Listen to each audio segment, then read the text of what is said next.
Good morning, everyone. Good morning, Simak, and good morning, Karen.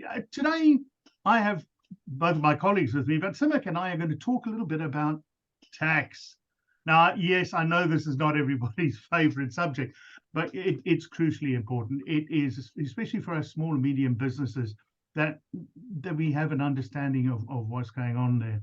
So we're going to cover a few generic areas that are going to be of interest to you. Please ask questions, and even if something's triggered something today, use the coach's corner and ask questions, and we definitely will be asking. But we also strongly recommend that get together with your accountant and your IFA, because everyone's situation is kind of unique. So we need you to be the most tax efficient as you possibly can, both your business and your personal. And I think, Simak, that leads me, first of all, good morning, Simak, how are you? Hey, Duncan, good morning. And good morning, Karen. Nice to see you all again. Morning. Brilliant to be with you both. So on that last thing, tax efficient. Simak, what business structure is the most tax efficient? Interesting question, Duncan. Before I go ahead, just what Duncan echoed at the top end is please ensure that you're speaking to a tax specialist, tax advisor. The three of us are not tax specialists, so that's where I would like you all to go to. The other thing is also in terms of talking about that particular question, what business structure is most tax efficient? It's very interesting, right? It really depends on your business. Okay, so there's not a one size fit model for everyone. And what we talk about is, Duncan, typically what we ask our clients, consider with the end in mind. Likewise, when it comes to your structuring your company for being more tax efficient, you need to look at your business goals. You need to look at various factors which are there. You need to look at the nature of your operations, your kind of anticipated profits, okay, and your long-term plans. Those are the kind of key things or the fundamentals that you need to actually look into. Once again, if you are struggling on any of those areas, please speak to, Duncan or myself or any of the coaches around within the No Limits community. But let's talk about the general structures that are available in UK, which we can look at. And we'll talk about the first one, and it's the most basic one. It's called a sole trader. Now, sole trader, let's talk about it. In terms of simplicity, it's easy to set up and manage with minimum administration out there. And when we look at taxations, also, profits are subject to income and national insurance contributions. So that's one thing very important. So whatever you own are the profits are directly subjected to income tax and NIC. And in terms of tax efficiency, it's not one of personally my favorite for the clients that we work with, but it's okay if you're just starting off like a plumber, contractor, or a carpenter. So those kind of things are fine. So tax efficiency wise, it may not be the most tax efficient due to if you have suddenly getting larger profits, okay? Because suddenly I will ensure that I cover it, the income tax brands that are there across out there.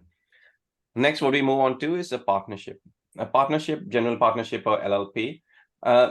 Again, where over here it's a flexibility. It allows multiple owners to share responsibilities and profits. Now, one of the key things that where we find LLPs are, and I keep coming across those, are generally with the law practice firms, right? You generally will see LLPs out there. Partners are individually taxed on their share of profits, so another thing to keep in mind. All right. And last is tax efficiency. It offers flexibility in profit distribution, but the key point is that individual tax rates do apply. Now, this is where you start getting more, I think, tax efficient. It's the limited company. I always tell my clients, if you want to start a particular company, look at long-term and where you want to structure it. Now, what is the benefit of a limited company? Let me just talk about a quick example. So recently, there was a client of mine who wanted to start a dog grooming business. Being a sole trader would have been ideal because most of dog grooming business owners are there. But then when we sat down and looked at the long-term benefits, it was not something that this particular person, a client of mine, wanted to actually keep, what we call a lifestyle business, but more grow it into franchise. So that's where we talk about a limited company. Now, what does a limited company do? It provides protection of personal assets as company liabilities are separate from personal liabilities. So let's say in this case, if let's say for this particular person, if there was an accident and the dog was injured, right, the liability would be only bound by the company itself. So that's one of the key kind of protection mechanisms you get there. And then you talk about taxations. Taxations, from that point of view, profits are, as everyone's aware, they're subject to corporation tax, but which can be much lower than the other ones that we spoke about. And there are different ways to actually be more tax efficient. And it also offers you kind of greater flexibility in managing your tax liabilities through salary and dividends out there. All right.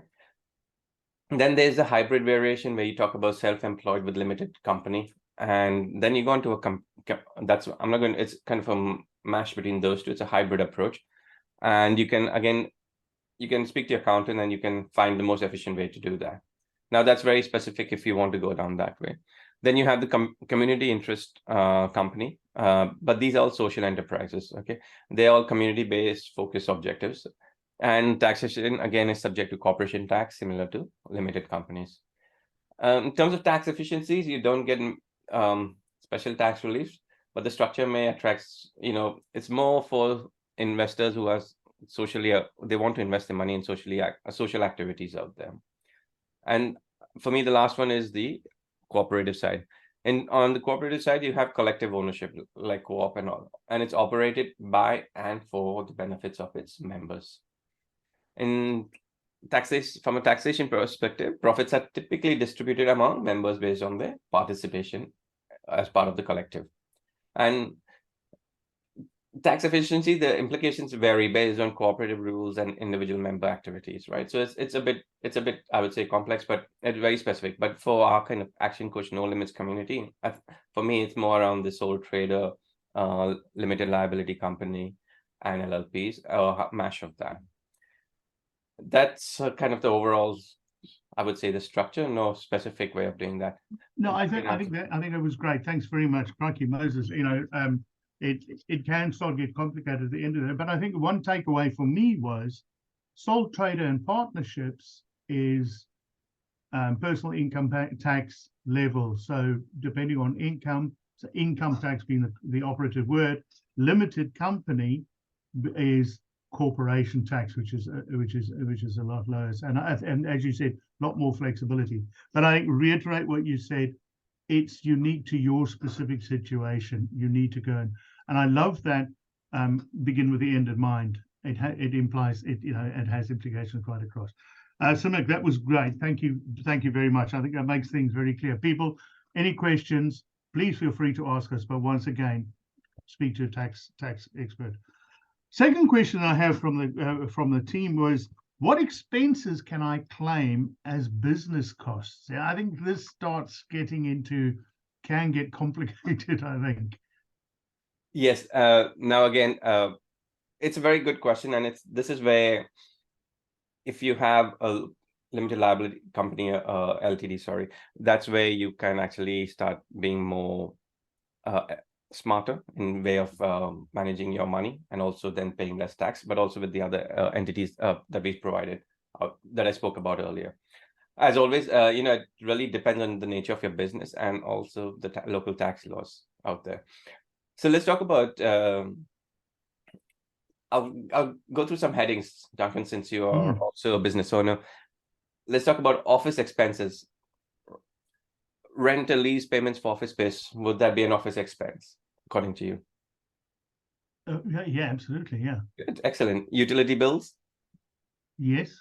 Office supplies? Yes. Brilliant, yeah. So these all go into that particular expenses that you can claim as a business cost. Let's talk about employee costs. Salaries and wages for employees, including bonuses and benefits. Yep, yeah, definitely. They go on the line. Employers' NIC, the national insurance contributions. Okay, that's another one that goes into that. Pension contributions. Okay, another great one. Another one which directors are not aware of is the relevant life insurance protection that they get. Okay, very important. Not many people do that, and that's one thing that you all should get your head around. So instead of paying life insurance for yourself personally, look at it from a relevant life insurance perspective where the company's paying for it. All right. Big difference out there, because one is going out through the company, one is going out through the personal line item or your personal cost out there. As always, travel and transportation, business travel expenses, definitely transportation, accommodation, meals. There are bans out there, but I'm not going to go through those details. And mileage allowance, let's say for business related vehicles, right? Another key thing that we have is one of our national partners, and I'm not sure if we do have them. Karen or Duncan, do we have our national partners from Action Coach on that, which offers pure electric vehicles, 100% electric vehicles? Yeah. Is it Octopus, right? If I'm not mistaken. The electric, I can't remember, but I think Yeah. so. The electric car scheme, The yeah. electric car. So the electric car schemes for all those who have businesses or traveling a lot, you get the most tax efficient allowances if you have a fully electric car. Okay, the regulations keep changing. So if your car is bought fully through your company, you can write off that. Now, it depends if you go for higher purchase or if you buy it down outright straight away. Again, speak to your tax advisor, but that's one item I would strongly suggest. It will help reduce your tax expenses out there and make it more efficient. Also, then you can include all your insurance, maintenance cost, and any other costs that come along out there. All right. Let's talk about the next high level heading out there is marketing and advertising, right? Costs related to advertising campaigns and promotions, website design and maintenance, printing and distribution, promotional materials, all that, and keep going, include all that. What about professional services fees? Will your accountant fees be in that? Oh yeah, I would think so, yes. Yeah, absolutely. Legal fees related to business operations. Yes, consulting fees for professional advice, right? If you're looking at consulting fees, even if you want to consult for a coach, anything, well, that goes into your operating expenses out there, right? So if when you join the bronze and upwards of no limits, that's a business expense, isn't it? Of course it is, yeah, because you're using that knowledge, you're using that to train yourself, your team, your staff, and that's where it's the beauty of having this particular entity as a limited company or even as a LLP out there. All right, let's talk about insurance. Every company, I always insist that they need to have business insurance. So your business insurance premiums need to be there, whether it's your liability insurance or your property insurance. Okay, also your professional indemnity insurance. Everything goes through that.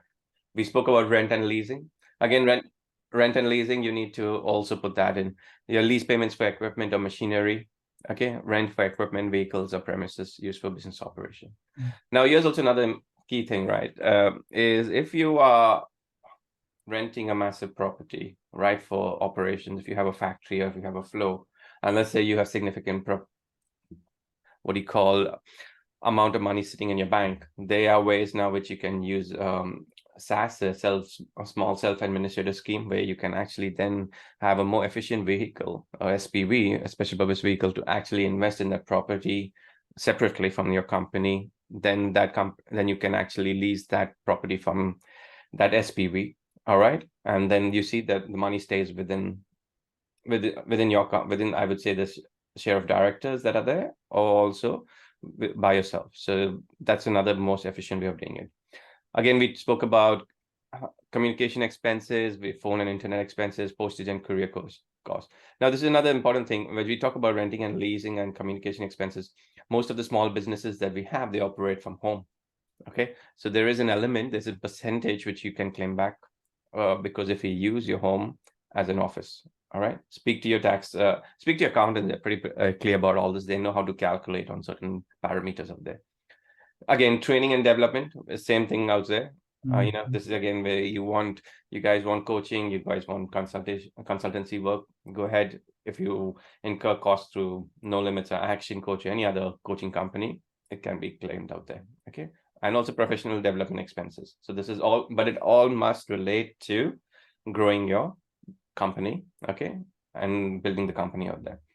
Repairs and maintenance, I'm going to go very quickly. You can also write that. The standard, if you have vehicles, equipment, we spoke about that. Bad debts, right? If you have bad debts in the company, that's again, you're unable to recover the payment, you might be able to claim that as. Interest and finance charges, again, very typical. Interest on business loans, credit used for business purposes, that goes in.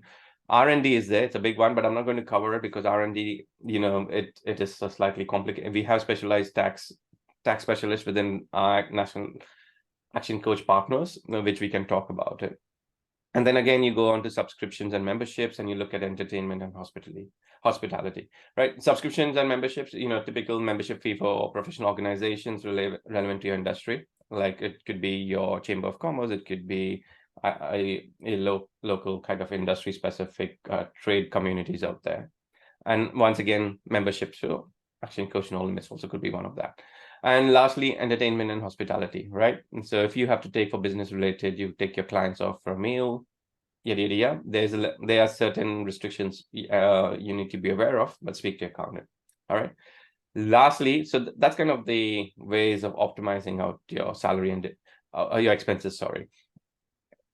It is very important to keep accurate records and receipts. One of the things the small businesses tend to do is they don't do it, right? Even by chance, if you're audited and HMRC needs to see that, you need to have the receipts. It needs to go at least minimum 6 years or 7 years, depending on your industry or company. Okay, but nowadays, a lot of the new banks, like the fintech banks and all, you can actually upload a receipt as soon as you do it, right? You go fill your car with fuel, take a receipt and just picture and upload it into the banking app straight away. Okay, but that hygiene factor, that discipline is very important to protect yourself going forward. Does that answer your question? I hope it does. No, that was brilliant. It was just two things that I wanted to reiterate was, for goodness sake, do not wait until the last week of the tax year, because you are an accountant's nightmare. And the same thing applies if you're a limited company, your VAT returns every quarter. If you do what Simek said, if you go and put in an hour every week and just do it, get into the routine of doing it, won't be a problem at all. No, that was great. Thanks very much. Duncan, just on that point, actually, it's get a bookkeeper. Oh God, yes. Yeah, absolutely. They don't cost much, but if you look at the amount of time they save you personally, and most of the business owners they hate doing all this admin work, right?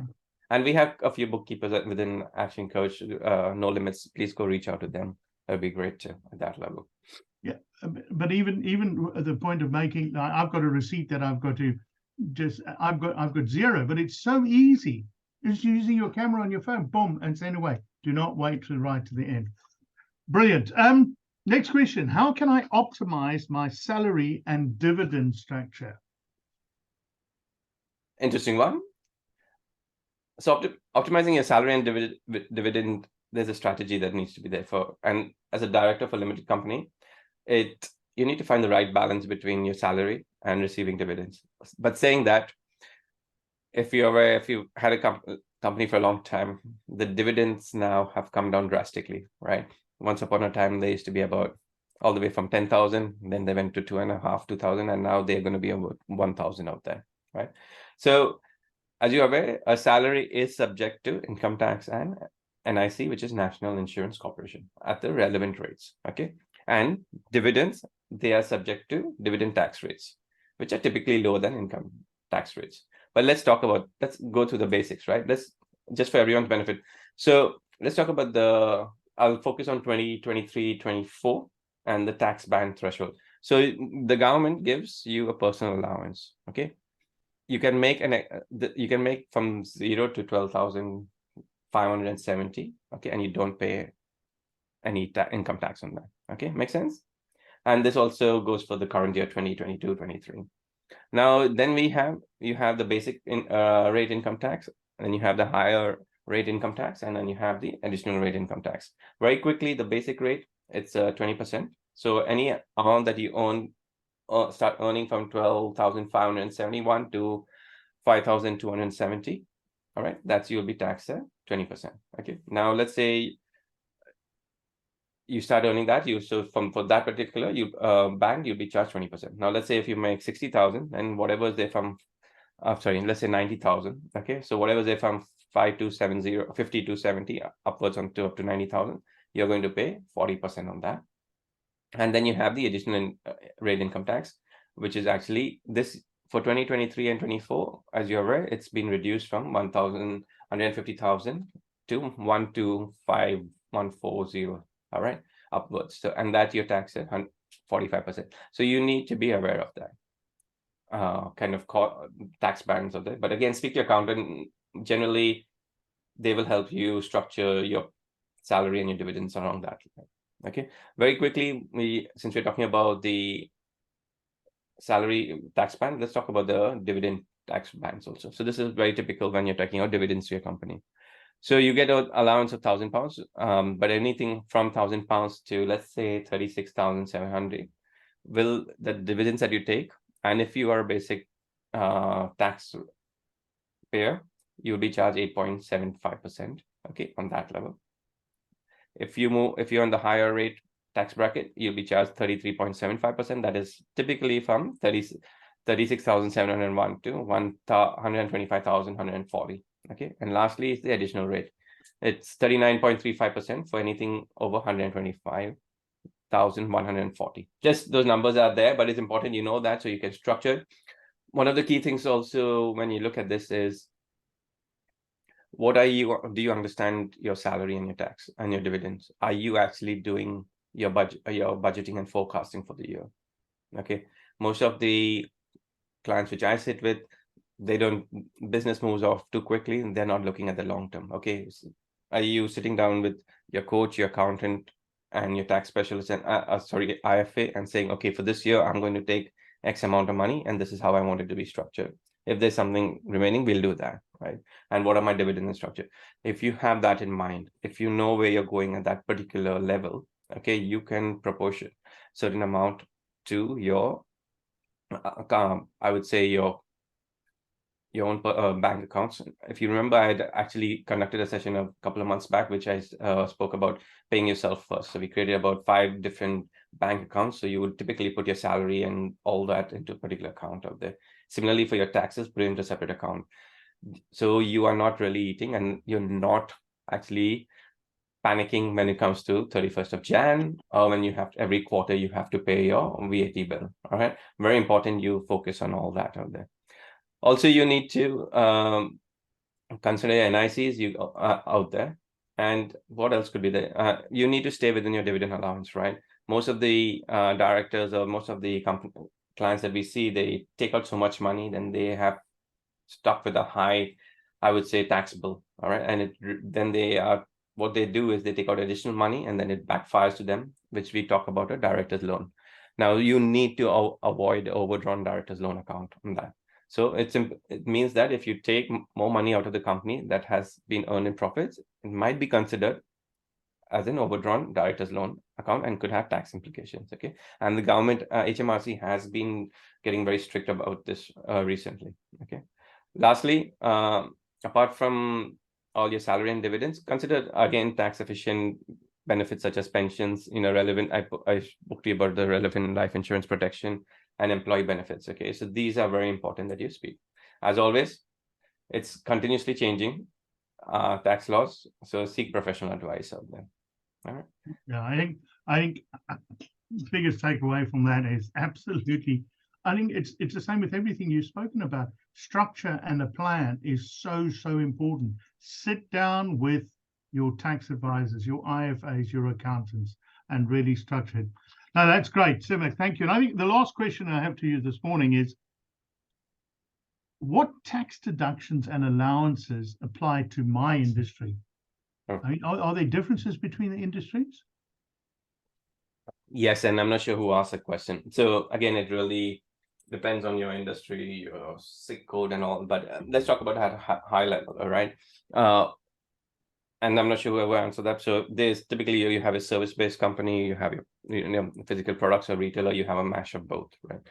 But from a very high level, let's look at the general broad areas. Construction and trades, right? Under construction and trades, you have capital allowances for tools and equipment. Okay, there are deductions for materials and subcontracted costs out there. You also can claim costs related to site safety and employee training. All right. Then if we move on to retail and hospitality, typically retail and hospitality, you have deductions for inventory and stock related costs. You have capital allowances again for equipment, fixtures used in the business, right? Typically all the equipment that you see, or everything that you see in a particular hospitality or retail sector out there. And as always, given that industry, you also can have deductions for marketing and promotion expenses. So I'm going through, it's at a very high level. I'm not going to go into details. There's lots that you can actually talk about. speak to your accountant. They're better off explaining all that. Then if you look at healthcare and medical, again, deductions, as you can imagine, for medical equipment, instruments, and supplies, that's this typical way you'll have that. You have deductions again for professional training and development expenses, right? Healthcare and medical, they need to be trained, updated every time. That's it. And you also have capital allowances for specialized medical equipment out there. Then our typical is your tech and IT side of it. Again, you have deductions for hardware and software purchases, all your software licenses, as well as your SaaS, and also for hardware that you need for the company. The other one very important is the R&D, which I just spoke about briefly, is research and development tax, right? For innovative projects. So there is a whole separate, I think, category around there, but R&D is very important. Surprisingly, you can claim a lot of money back. Okay, so not many people are aware of that. So once again, we do have a national partner, but also speak to your accountant if you want to be more aware of what you can and cannot do out there. And as always, the capital allowance is for tech-related equipment. Now, if we look at the creative industries for media, entertainment, and arts, you typically talk about deduction for production costs, such as design, costumes, and equipment. So you can claim all that designs, costume, and equipment. You also look at the creative industries; they have specific tax relief. Okay, so such as film tax relief or animation tax relief. Certain categories are there. And then, as always, you'll have deductions for your promotion, marketing of creative projects. And then the other one is real estate and property. That's changing a lot. So obviously, this is not related to your personal properties that you put on lease or rent. Okay, it's more about for commercial side of it. So capital allowances for fixtures and fittings and rental properties. You have deduction for property management expenses, repairs and maintenance, and also consideration of wear and tear allowances. Okay, for furnished properties out there. Then very quickly, we'll go on to, I think, manufacturing and production. Similar thing, you have deduction for raw materials and labor production costs out there. You have also capital allowance for machinery and equipment that you need out there, which is typical. You'll expect that. And you have potential eligibility also for energy efficiency tax incentives, right? So you also create sustainability out there. Lastly, let's go very quickly to professional services, which typically is your legal, accounting, and consulting. You have deduction for professional indemnity, all the insurance premiums for business-related memberships and subscription. Again, hint, hint, join the action course, no limits. You can claim all that out there. And also you have deductions for office supplies and equipment, okay? And transport and logistics, again, very quickly, and I'm conscious of time, 2 minutes on the clock. We have deductions for vehicle-related expenses, right? Including fuel and maintenance. If you have even fully electric vehicles, guess what? It'll be better. I would say deductions out there. And you also have capital allowances for logistic equipment and commercial vehicles, and consideration for emission related out there. Okay, we are very big on that. We have, I think, 2030, no more diesel related, no more diesel vehicles. So that's another thing out there. All right, there's an answer. I couldn't answer, but I gave an overview on that. No, thank you very much. And again, yeah, we are conscious of the time. And I think, no, thank you for all of those insights. I think if anything, people, this should have raised some questions yourself. Oh my goodness, I didn't realize about that. Especially in the different industries, what you can claim for. And I think the take home for me with everything is structure, a plan, and go and get professional help. Come and speak to any one of us and we'll point you in the right direction. But really, really, really get on top of this, because it takes it away from being, oh my God, the taxes view, to actually, I can save a lot of money here. So Samek, thanks very much. Really appreciate that. Any last thoughts from yourself? Last thought is business is all about numbers. All right. A lot of clients of ours, they're really surprised how much money they can actually save. Right, they put in all the hard work and sweat in making the money, and suddenly they've not been very efficient in actually keeping it within the company for themselves. Right, I'm always a big believer: be more tax efficient, pay your taxes, but also be smart on that. That's all from me. Thanks, Duncan. Yeah, thanks very much. And yeah, well, enjoy. Go out and get yourself a coach. Come on. And an accountant and an IFA. An accountant and an IFA. And a bookkeeper. And a bookkeeper. Yes, indeed. All right, chap. Have a wonderful day, everyone. Cheers. Bye-bye.